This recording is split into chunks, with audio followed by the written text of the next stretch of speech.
Morning students, class 11 biology. तो देखिए 70% syllabus को पढ़ना है, 30% जो है कटिंग हो गई है। तो आपकी पहली यूनिट जो है वो इकाई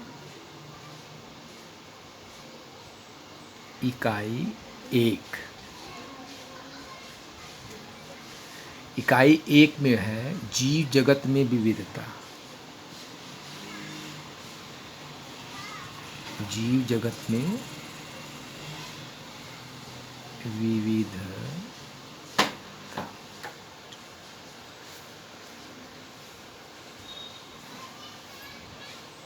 जीव जगत में विविधता, जिसमें आपका पहला अध्याय है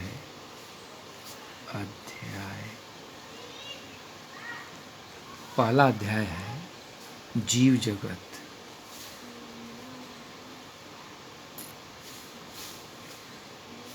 जीव जगत। तो अब देखिए, जीव जगत के विविधता में आपका जैसे पहला है जीव जगत, दूसरा अध्याय है अध्याय 1, अध्याय 2 जो है जीव जगत का वर्गीकरण। जीव जगत का वर्गीकरण।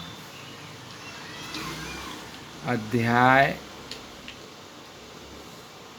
3 है वनस्पति जगत। वनस्पति जगत। और अध्याय 4 है प्राणी जगत।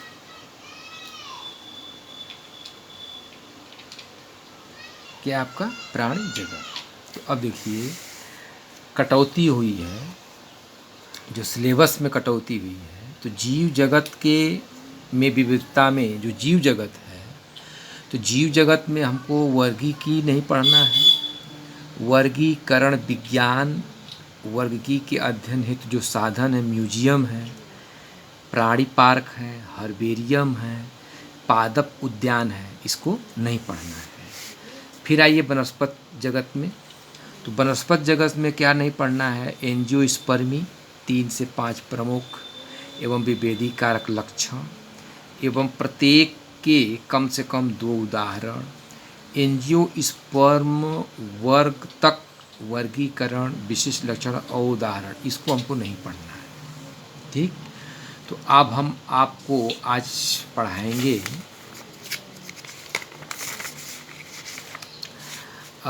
जीव जगत के बारे में।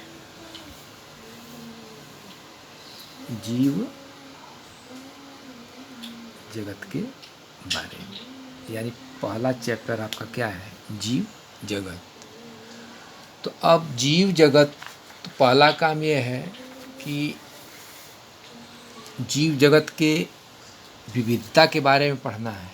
जीव जगत के विविधता के बारे में पढ़ना है। तो पहले ये समझ लीजिए कि जीव जगत की विविधता से क्या तात्पर्य है। तो आप देखते हैं कि किसी भी स्थान पे विभिन्न प्रकार के जीव पाए जाते हैं। इसको कहते हैं बायोडाइवर्सिटी। क्या कहते हैं इसको? बायोडाइवर्सिटी। यानी एक जगह विभिन्न प्रकार के जीवों के पाए जाने को हम कहते हैं विविधता या बायोडाइवर्सिटी। अब जीव जगत है, तो पहला प्रश्न उठता है कि जीव क्या है? जीव क्या है? तो कहने का तात्पर्य है कि जब हम जीवन को परिभाषित करने का प्रयत्न करते हैं, तब हम प्रायः जीवों के सुस्पष्ट अभिलक्षणों को देखते हैं। क्या देखते हैं? जिसमें आपका है वृद्धि। क्या है? वृद्धि। किसी भी प्लांट का, किसी जीव की ग्रोथ। दूसरा देखते हैं जन्म। क्या देखते हैं? जनन, यानी उसमें संतानोत्पत्ति करने की क्षमता।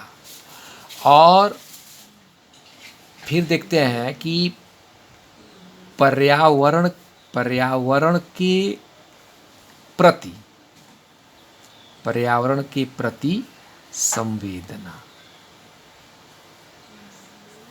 पर्यावरण के प्रति संवेदना का पता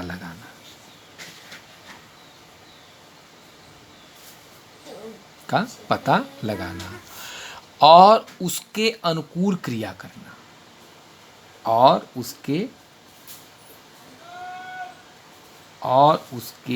अनुकूल क्रिया करना।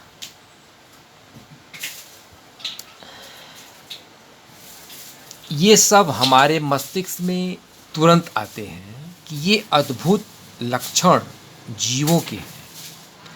आप इस सूची में उपापचय, स्वयं की प्रतिलिपि बनाना, स्वयं को संगठित करना, प्रतिक्रिया करना, उद्गम आदि को भी जोड़ सकते हैं।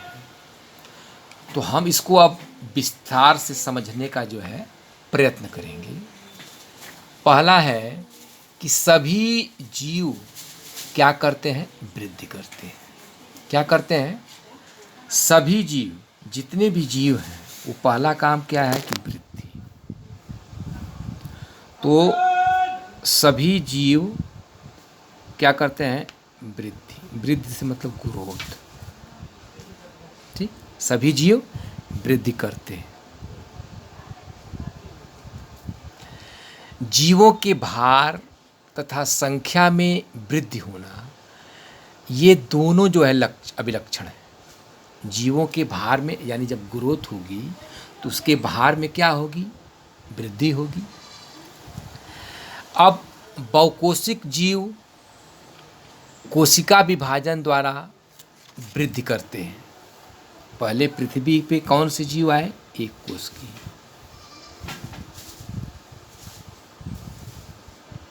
इस पृथ्वी पे पहले कौन से जीव आए? एक कोश की। उसके बाद बहुकोशिकी।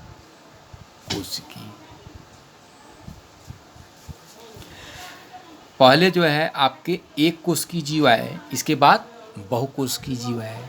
तो बहुकोशिक जीव कोशिका विभाजन के द्वारा, किसके द्वारा? कोशिका के विभाजन के द्वारा वृद्धि करते हैं। और पौधों में यह वृद्धि जीवन पर्यंत कोशिका के बार बार विभाजन के द्वारा संपन्न होती रहती है। प्राणियों में यह वृद्धि कुछ आयु तक होती है। जैसे हम आप एक लिमिट दायरे तक ही ग्रोथ कर सकते हैं। जैसे बच्चे हैं तो 18 से 20 वर्ष तक क्या करते हैं? ग्रोथ करते हैं। लंबाई में वृद्धि होती है, फिर जो है मोटाई में वृद्धि होती है। तो कहने का तात्पर्य है कि प्राणी यह वृद्धि कुछ आयु तक होती है, लेकिन कोशिका विभाजन विशिष्ट ऊतकों में क्या है? होते हैं, ताकि विलुप्त कोशिकाओं के स्थान पर नई कोशिकाएं आ सकें। जैसे कहीं आपको बॉडी में चोट लगती है तो क्या होता है? बार बार डिवीजन करके वो घाव क्या होता है? भर जाता है, यानी उसमें बार बार डिवीजन होता रहता है। लेकिन कोशिका विभाजन विशिष्ट ऊतकों में होती है, ताकि विलुप्त कोशिकाओं के स्थान पर नई कोशिकाएं आ सकें। एक कोश की जीव कोशिका विभाजन द्वारा क्या करते हैं? वृद्धि करते हैं। ये जो है कोशिका के विभाजन के द्वारा ये क्या करते हैं? वृद्धि करते हैं। बड़ी सरलता से कोई भी इसे पात्रे संवर्धन सूक्ष्मदर्शी माइक्रोस्कोप में देखकर कोशिकाओं की संख्या को क्या कर सकता है? गिन सकता है। अधिक उच्च कोटि के प्राणियों जैसे मनुष्य तथा पादपों में वृद्धि तथा जनन पारस्परिक विशिष्ट घटना है। याद रखना चाहिए कि जीव के भार में वृद्धि होने को वृद्धि समझा जाता है, लेकिन जीवों में इस प्रकार की उनकी सतह पर पदार्थ एकत्रित होने के कारण ही होती है। जीवों में यह वृद्धि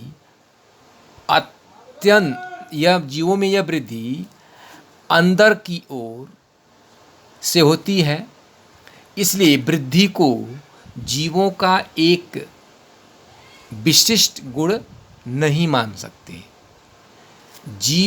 जीवों में यह लक्षण जिन परिस्थितियों में परिलक्षित होता है, उनका विवेचना करके ही समझना चाहिए कि यह जीव तंत्र के लक्षण हैं।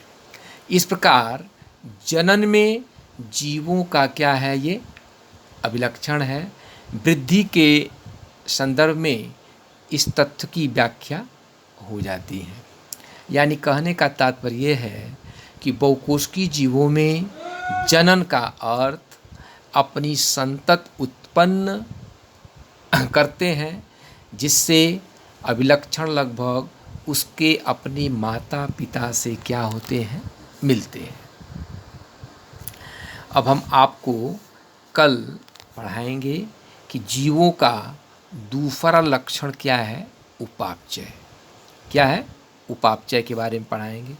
पहला आपको हम पढ़ा दिए क्या है, वृद्धि, ग्रोथ, यानी जीवों में ग्रोथ कैसे होती है, उनका पहला लक्षण है उनकी ग्रोथ। इसके बाद हम कल आपको पढ़ाएंगे। और ये देखिए सिलेबस आपका जो है इतना आपको नहीं पढ़ना है।